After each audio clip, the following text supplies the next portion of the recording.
and December. Mike Scott is here, and Anthony Thistlethwaite as well. What have you been up to lately?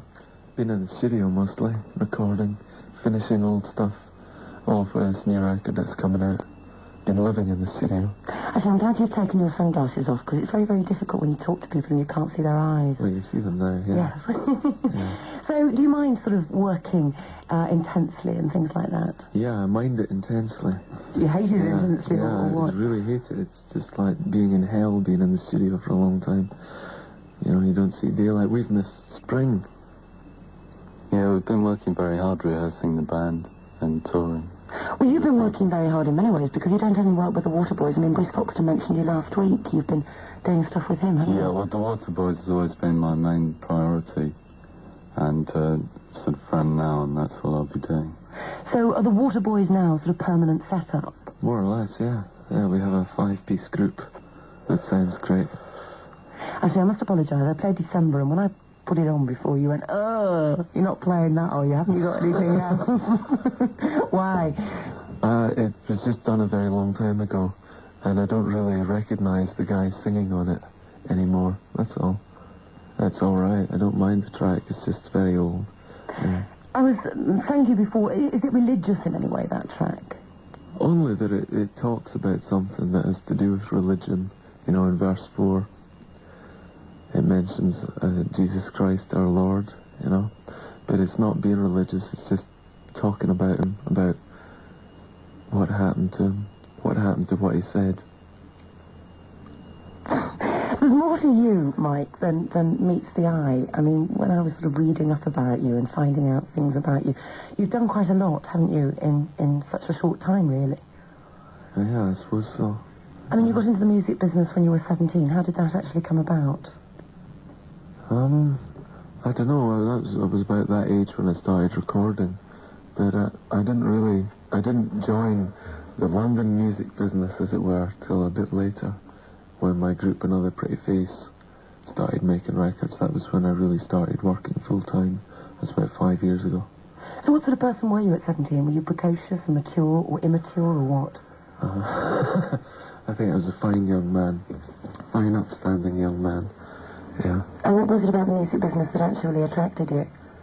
Nothing about the music business, just music. It's just all I've ever been interested in. Well, no.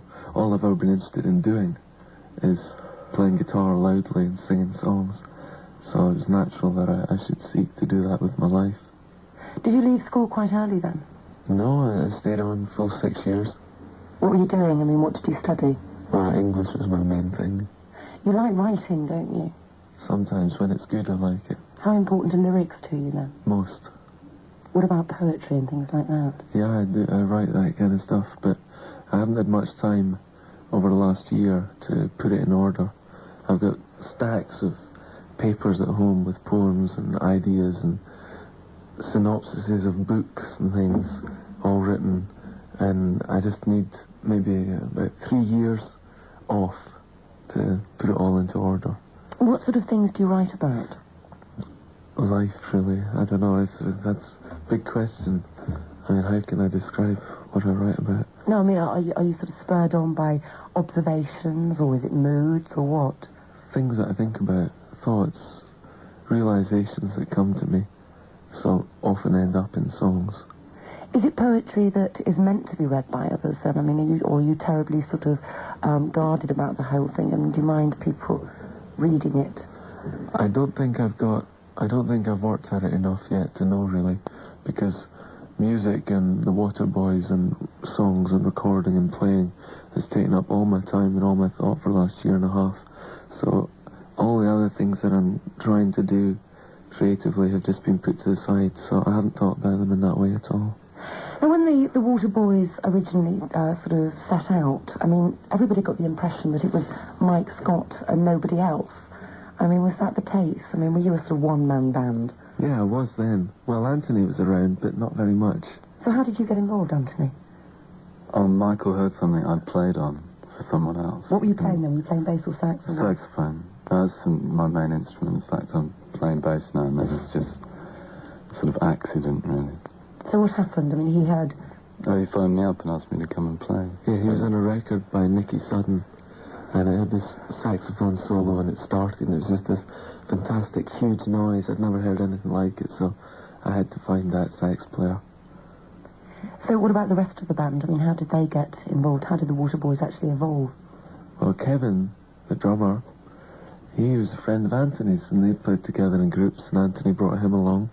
This is the Kevin who was with Johnny Crisis, and who also featured on our Jonathan Perkins session. That's right, yeah. He gets a bit too. He does, doesn't he? Yeah. Yeah, he's across the road just now. Exactly, don't get about. It's sort of natural selection, really, I think, the way the band's evolved. Yeah. It hasn't happened very quickly, it's just when the right people have come. Yeah, we waited for people to turn up. But it's a bit different, isn't it? Because, I mean, a lot of bands, I bet they all hang round with each other and, you know, they get up and do a gig somewhere and they think, hey, this is good, let's carry on. But it's almost as though you've been sitting there sort of going, right, I'll have this one, and I think I might take that one as well. Very much, And what about him? Didn't you feel sort of godlike? No, but I felt as if it was very much working from the inside out. I really envy some groups who grow up in their hometown and all went to school together, and they have a real bond between them, which is very strong, gives them a lot of strength. And also the natural flow. Yes, I mean, because absolutely. your band is almost, I mean, it's not contrived, but I mean, it almost is in that everybody has been selected. Oh, no, it's not. Well, no, everybody hasn't been selected. Everybody's just appeared. So in that sense, it has been very natural. Like Carl, our piano player, he just turned up one day and stayed. It was very nice. You know, it's all flowed. Did the personalities all gel? Because that must be really difficult, I think, Pretty within a much, band. yeah. We don't fight much. We don't find at all. Oh, yes, we do. But Anthony, is Mike very much the boss? Or not? Well, that's quite a question, isn't it? I mean, you can answer it. I'm sure you won't mind. Well, he is the singer and the songwriter, so it's his ideas mainly in the first place, but I think we all put in positive contributions where there's room for them. And it is, I'm sure if it was different musicians, it would sound very much different. And Oh, yeah, it sounds very much like all of us. It doesn't just sound like me and anyone could be playing with me. It sounds very much like... And I think the great thing is that we all play in a natural way. We're all just playing exactly what we sort of feel we should be playing, rather than being told what to play. Do you capture It's what very you... natural, you know. Would you capture what you do live on record, do you think? Well, we've had a problem of being a group that's released records before we play live. That's right, yeah. So we've been trying to capture live what was done in record. Record, yeah. Which is, like I say, it's from the inside out, and it's really difficult. And we've realised that we can't capture what's on record live. So we've stopped trying, and we've just made it different live, just whatever we feel like. So the two seem to be very separate for us. How do other people feel like that? I know, personally, I like to have a sort of slightly different sound live, because otherwise I think you might as well just listen to an album. So I like the passion and the guts and that sort of earthy feel about it. But what about people who have heard your records, not seen you before, and gone to see you? Have any of them ever sort of criticised it in any way? No, not at all. Oh, that's all right. No, they all seem to like what we do live. Do you still have a passion for Patti Smith, a penchant for Patti Smith? I don't find myself thinking about her very much these days, but I guess if someone put on a record now, I'd really enjoy it, yeah. Did you ever meet her? Yeah. What was she like? Very gentle, very, far away. And in fact, didn't you work with, oh gosh, what's his name, Lenny Kaye? I did, yeah. What were you doing with him? Well, it was in New York, where he lives, and he was producing me.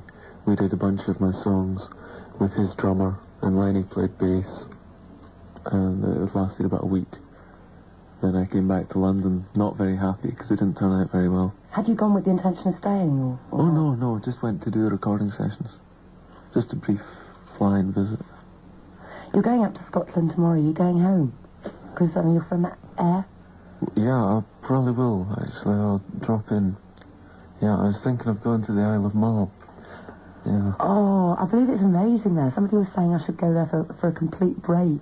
Well, I've never been, but a complete break's what I'm going for, I think. And my grandmother came from there. Uh-huh.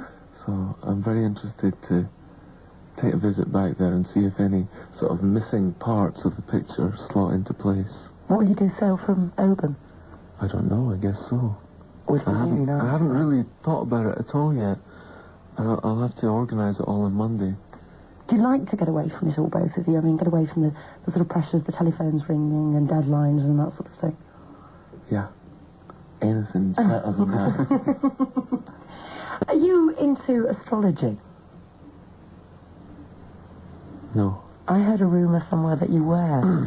Is that something that you were at one time? Well, I'm interested in the things behind astrology. What sort of thing? Things that you can't put into words.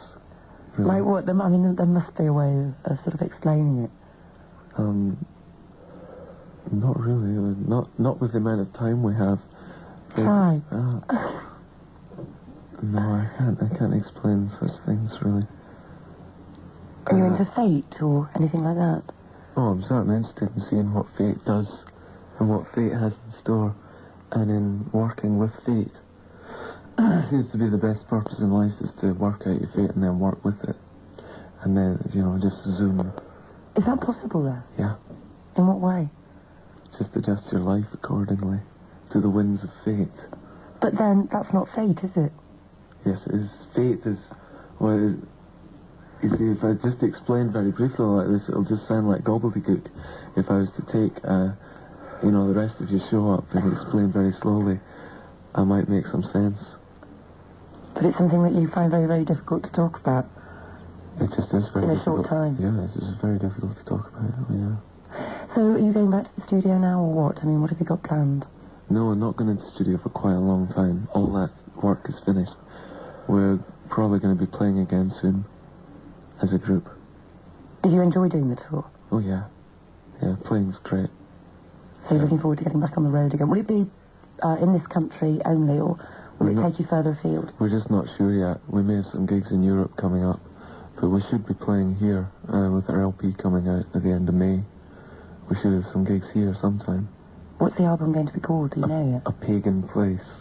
What? A Pagan Place. A pagan place. Yeah. And presumably it's going to include this, the big music. Yeah. Good. Mike, Anthony, thanks very much indeed.